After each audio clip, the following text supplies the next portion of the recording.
Senior IPS PSR Anjaneyulu విచారణ కొనసాగుతోంది. విజయవాడలోని సిఐడి ఆఫీసులో క్వశ్చనింగ్ జరుగుతోంది. లంచ్ బ్రేక్ తర్వాత విచారణ మళ్లీ మొదలుపెట్టారు. ఈ కేసులో కీలక అంశాలపై ప్రశ్నల వర్షం కురిపిస్తున్నారు దర్యాప్తు అధికారులు. దీనిపై మరిన్ని అప్డేట్స్ మా కరెస్పాండెంట్ యాకూబ్ లైవ్ ద్వారా అందిస్తారు. Over to Yakub.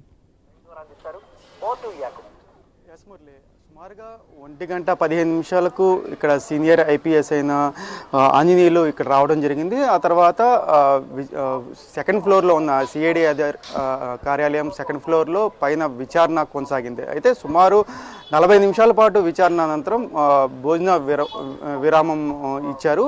ఒక అర్ధగంట తర్వాత 3 గంటలకు మళ్ళీ ప్రశ్నల వర్షం అయితే కురిపించారు. దీంట్లో సిఐడి సీనియర్ అధికారులు దీంట్లో పార్టిసిపేట్ చేశారు. 3 అధికారులతో ఈ విచారణ జరుగుతుందని ఇప్పటికే తెలుస్తుంది. సుమారుగా గతంలో ఈ కేసుకు సంబంధించి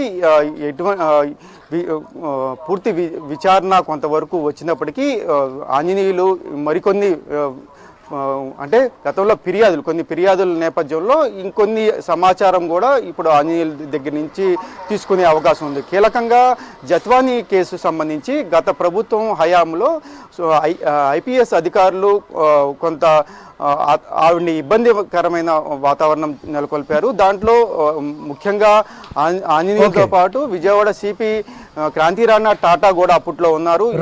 వీళ్ళు కొంత ఇబ్బందికరమైన వాతావరణం, ఆ కేసుని పక్కదోవ పట్టారు అనేది కూడా ఒక కోణంలో విచారణ అయితే కొనసాగుతుంది. అయితే అప్పట్లో జరిగిన పరిస్థితులు ఏం జరిగింది, అప్పుడు ఎటువంటి పరిస్థితులు ఉన్నాయి అనేది కూడా ప్రస్తుతం విచారణ అయితే జరుగుతుంది.